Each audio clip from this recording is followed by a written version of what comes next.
Hello, welcome to another episode of the Samuel Beck Podcast. Thank you for joining me today. I hope you're having a good day. I'm doing great. Thanks for asking. Let's get started. Obsession. And then I do like a hard cut, but I don't edit. Screw all that, bro. You don't care anyway. You're here already. So if you're watching, go ahead and strap in and get ready for a good one. Obsession is a good movie, great movie, arguably. Overhyped. That's a big question. I'm here to answer. I don't think so. I think we are just so desperate for good writing and actual original stories that Obsession kind of cuts through and broke through a mainstream audience because of its original ideas and its fresh new cast of, not an A-list or B-list actor set list, but actually just, local hungries. I think Gen Z is so starved for representation right now. Like we have nothing. I think we claimed Tom Holland and Zendaya, but they kind of threw her through the ringer. And Tom Holland's been on like a circus tour since he popped off in Spider Man. So, Obsession. If you haven't already watched it, go watch it. And then I think it just takes a little bit of a time to digest the show, but it's simple. It's possessive love trapped inside of the idea of what it looks like on the outside. Ownership is a big. You can say patriarchy. You can say the male gaze, or there are a bunch of different ways to frame it. But honestly, Bear, the main guy character, takes this girl and he has an opportunity to put himself out there, and it's framed in such a way where any guy who's ever been in that position before of having feelings for a person or trying to read out and scope out a room of if he should or shouldn't shoot his shot knows what it feels like when you are kind of on the cusp of one, changing the dynamic, and two, ruining whatever was prior to you kind of taking that step. And I think he's at this cusp of he knows he can no longer stay friends with Nikki. And so it starts with the movie of him being broken down with his friend and getting, boosted up, confidence of like, hey, bro, you obviously don't have the balls to do it yourself. This is how I would do it. I'm trying to walk you through it. Now, fast forward, if you actually remember and you've seen the movie, his boy had already been with Nikki numerous times in the cut, right? Which is not how, not how you want things to go. But he was a real dude. He stuck all 10 toes down and didn't tell him because he was in love and he wanted to respect that love. But it just kind of shows you that you know the dynamic was kind of flush from the get go. And if he was honest, it would have been a very clean experience. It would have just taken some licks to your ego. You would have had to wear it on the chin of like either yeah she likes me or no she doesn't. And that's where the movie starts. That's where the horror starts, right? Which is we live now in a world where power is everything. Power dynamics are everything. It leads us in so many different directions that nothing seems more important. Genuine connection doesn't seem as important. That's why shows like Love Island are worldwide and so popular, is because people need to see what it looks like when people desperately search and crave and fight for authentic, organic connections with people, because it's really hard to find and it's really hard to keep and it's even harder to believe in. And, when Bear makes this wish to essentially trap the girl that he's not even sure likes him or not, instead of asking, hey, let's hang out, let's be some good, let's like he could have wished to just be like, I wish I had a better game, like I wish I had the game and the confidence to like speak to girls, and then crack, he breaks the one wish Willow, and then he goes on and he secures Nikki, or he just learns more about himself. But instead, he wants ownership. He wants to make sure that this other person is his entirely, regardless of how she feels or what she thinks about it. And so his wish is ultimately the darkest thing about the entire movie, which is, I want you to love me more than anything. And that's a dark, dark thing to want for somebody else, especially to wish it on them, because, you can never control how other people feel. You can only live your life and do what it is that you're move to do, and then how other people react is how other people react. To view it as anything else is, I wouldn't say pathetic, but it's just not as fulfilling because it's hard to continuously actualize what that looks like in the future. And so he traps this girl, and essentially she becomes obsessed with him and kind of breaks down as a person and turns into more of a spiritual entity that doesn't want anything besides him. And the actor does such a great job of like eerily just shape shifting her face and like acting all different types of haywire that, any sane person, any normal person would be like, these are red flags. I need help. We need to change some stuff up. And Bayer doubles down. Gets on the phone. Hello? Mm-hmm. Yeah, no, she's crazy. I need to change it a little bit. No, I don't want to change what I did. Can you just make it better? That's where the audience, everybody goes silent. It's like, what are we doing? What? That's not the proper response. I mean, we're listening to her scream. And I think one of the main reasons it's popular is because we understand a lot of people deep down feel this way about just human connection. Especially if you grew up in a time where, instant gratification is everything that you know. You can Uber Eats your lunch and then take a lift home, and you don't really interact with other people unless you have to. When are you put in a position, unless you work a regular retail job at a mechanic store, when are you put in the position to make these connections with people, right?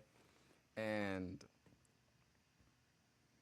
kind of in the same way that people took The Boys, that show The Boys, that had a character in it by the name of Homelander, who was the embodiment of a lot of hubris and tyranny and corruption.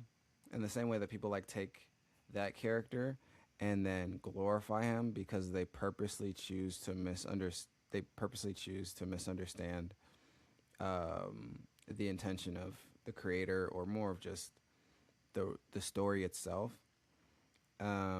So other groups of people, they've taken that same ideology behind, the character Bear, the boyfriend, if you can even call him a boyfriend, and have made it such a stick to defend him. And you can only think that's maybe for engagement or like rage bait, or who knows? I don't know. Most of these people aren't real. A lot of it is bots. A lot of what you engage with and a lot of what you see is, very hard to differentiate between, organic lives unless you have a really good connection and you literally are interacting with the media every single day. And that was how initially it came across.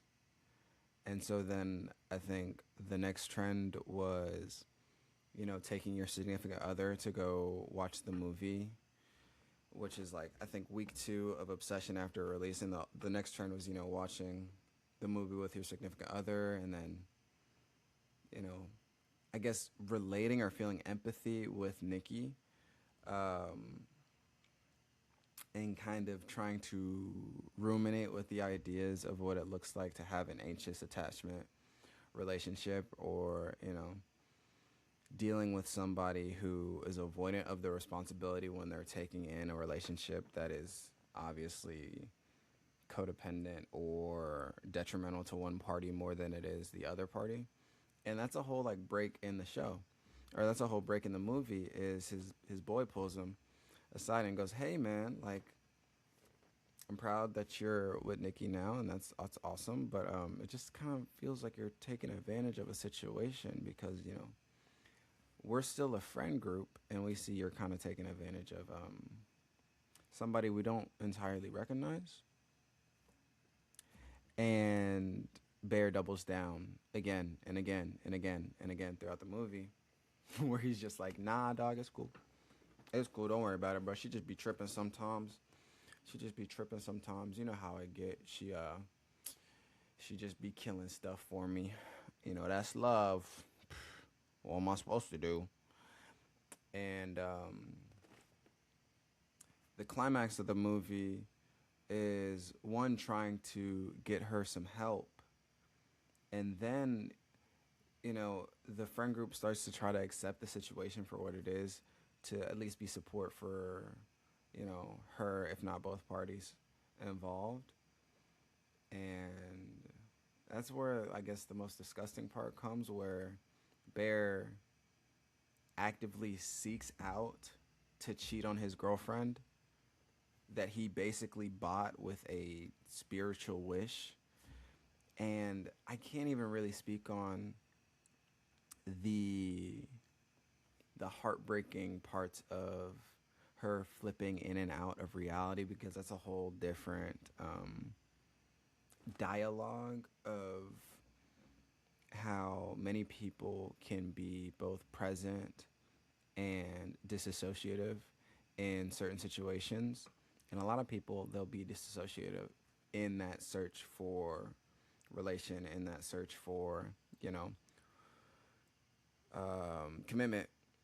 And so it's another argument of what it looks like when somebody is unintentionally fading in and out of a version of their unconsciousness. And Nikki is that. Nikki is fighting to represent herself while also being captured inside this wish. And Bear ignores it.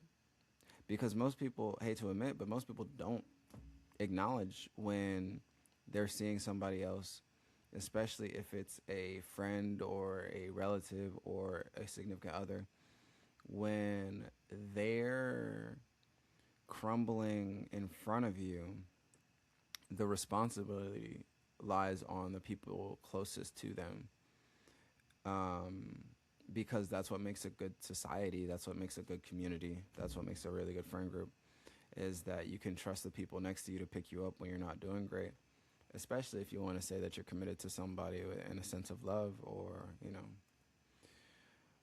relation. And I think the narrative on the movie is that that's not really the case. And you can blame the internet, you can blame whatever it is you want to blame, but like when you see it, rolling out in front of you on the big screen, it's only really terrifying to, you know, girls on the first watch. And it's more of a it's more of a uncertainty, if you're watching as a guy's perspective, um, because some people take away and they can see it as, oh yeah, Nikki's crazy, and you should be able to see these flaws early. But some try to ruminate with Bear in a way of like, man, I didn't know she would be this crazy, but I'm gonna try to make it work. I'm gonna try to fix it. Because at the end of the day, most people can't let go of their ownership over others if they feel entitled to something. And that entitlement is, you can say, taught. It's deep. It's rooted into every decision you make. And if it's rooted in every decision you make, it's rooted in every relationship that you have.